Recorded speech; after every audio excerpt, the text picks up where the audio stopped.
რამდენად გაზრდის საქართველოში უმუშევრობას ახალი მეთოდოლოგიით გამოთვლა ბიზნეს სიახლეებში გიამბობთ.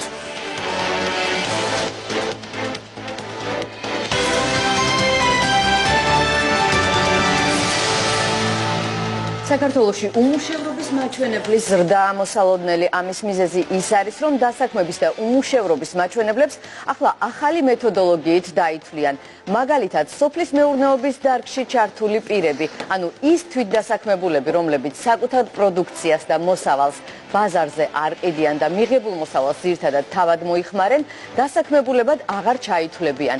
მოქალაქეთა კიდევ რა კატეგორია მოექცევა ამ ცვლილებების არეალში და კიდევ რა სიახლეებს გეგმავს სტატი წელს სტუდიაში ახლა სტუმარი გვერდება მივესალმებით გოგიტა თოდრაძეს საქართველოს სტატისტიკის ეროვნული სამსახურის აღმასრულებელ დირექტორს დილამშვიდობის ბატონო გოგიტა. მივესალმებით. პირველად ხართ ჩვენთან. პირველ რიგში უფრო დეტალურად რომ განვმარტოთ, რას ნიშნავს ეს ახალი მეთოდოლოგიით დათვლა?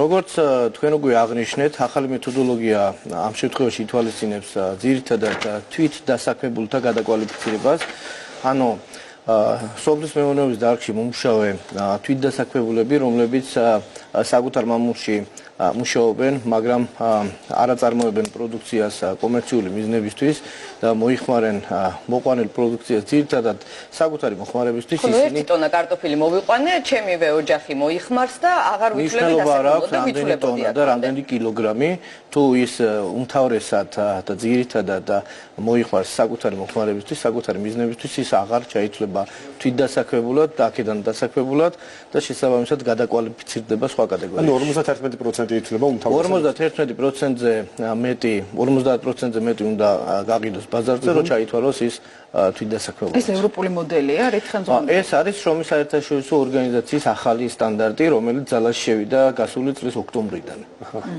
ისიც რა თქმა უნდა იყო იგივე საერთაშორისო ორგანიზაციის სტანდარტი, მაგრამ უკვე ახალი მეთოდოლოგია. ანუ ეს კატეგორია არ ჩაითვლება თვითდასაქმებულად და ვინ ჩაითვლება მაშინ თვითდასაქმებულად? ну თვითდასაქმებულად ჩაითვლება დანარჩენი კატეგორია, ვინც ბაზარზე კომერციული მიზნებისთვის აწარმოებს და გარდა ამისა, ну ეს ეხება არა მხოლოდ სოფლის მეურნეობის დარგს, გარდა ამისა არსებობს სხვა კატეგორია, მაგალითად რეპეტიტორები, ძიძები, ტაქსიმძღოლები, ისინი უცვლელად ჩაითვლებიან, რა თქმა უნდა, ამ შემთხვევაში ცვლილება ძირითადად ეხება სოფლის მეურნეობის დარგში საკუთარ მამულში რა რაოდენობის პროდუქციის წარმოების შემთხვევაში ჩაითვლება თვითდასაქმებულად. რაოდენობა ახსენე მაგალითად აი პირობითად 1 ტონა კარტოფილი. რაოდენობა არ არის ლიმიტირებული.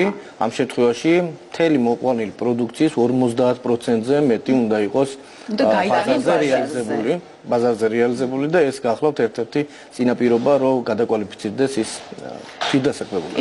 ბატონო გოგიტა, მოდით გვითხარით, როგორია უმუშევრობის დონის ბოლო მონაცემები დღეს საქართველოში, რამდენი ადამიანია დასაქმებული და მათგან რამდენი პროცენტი მოდის თვითდასაქმებულებზე, იმიტომ რომ მუდმივად არის ხოლმე პრეტენზიების საბაბი ხდება ხოლმე სტატისტიკური მონაცემები. ბოლო მონაცემები რას გვეუბნება? ბოლო მონაცემებით, ესე იგი 2018 წლის წლიური მონაცემებით უმუშევრობის დონე 12.7%-ია.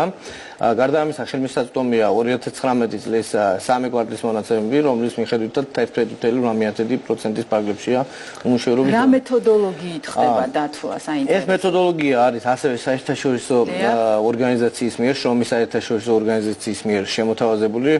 აქ ჩვენ უნდა გვახსოვდეს ის, რომ უმუშევრობის მეთოდოლოგიის ცვლილებისას ის განმარტება უცვლელი რჩება, რომლის მიხედვითაც უმუშევრად ითვლება პირი, რომელიც გასული კვირის განმავლობაში არ მუშაობდა თითქმის თუნდაც 1 საათით კი, იმავდროულად ეძებდა მუშაობას გასული თვის განმავლობაში და მზად იყო მუშაობის დასაწყისად. სტატისტიკური მონაცემები, რომელიც რეალურ სურათს არ ასახავს მაინც. სწორედ ამ კატეგორიით იდენტიფიცირებული უმუშევართა რაოდენობა გაყოფილი და მისი პროცენტული წილი ეკონომიკურად აქტიურ მოსახლეობასთან, რომელიც წარმოადგენს დასაქმებულთა და უმუშევართა მთლიან რაოდენობას, წარმოადგენს ამ უმუშევრობის დონის მაჩვენებლს.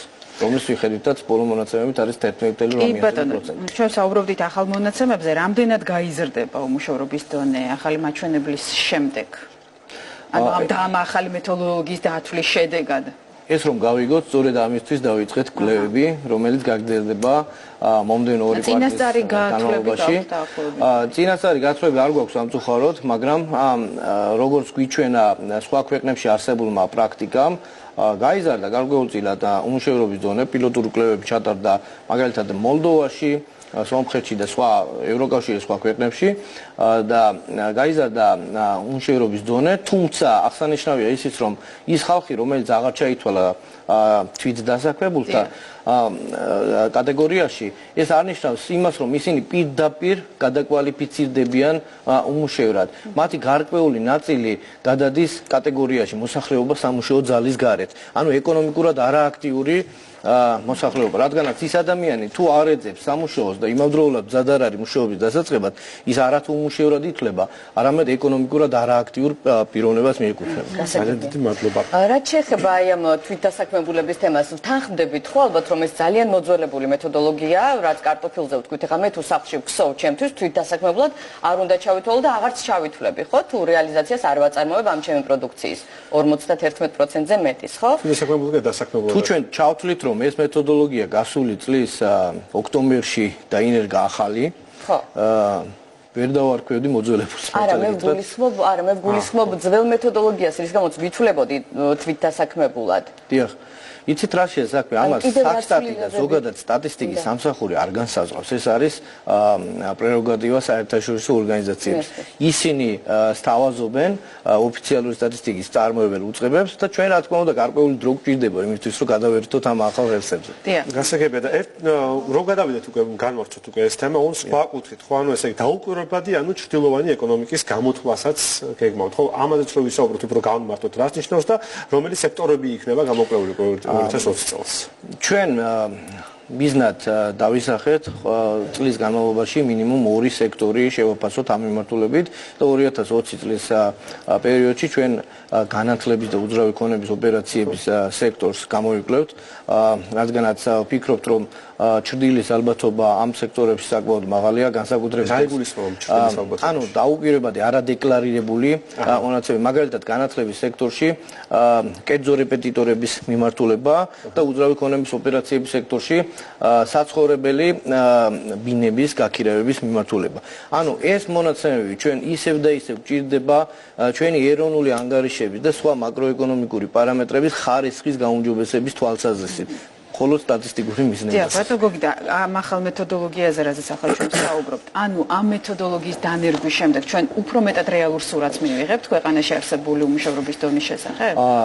აქამდე არსებული სურათიც რეალურია იმის გათვალისწინებით, რომ მეთოდოლოგიას და თქვენი ოპონენტები ვერ დაგეთანხმებიან. იმას ვეფუძნებით იმ მეთოდოლოგიას, მაგრამ ვფიქრობ, რომ რადიკალურად განსხვავებულ სურათს მივიღებთ, რადგანაც თვითდასაქმებულთა რაოდენობა დაახლოებით 800,000-მდეა და აქედან სადღაც 70-80% მუშაობს სოფლად.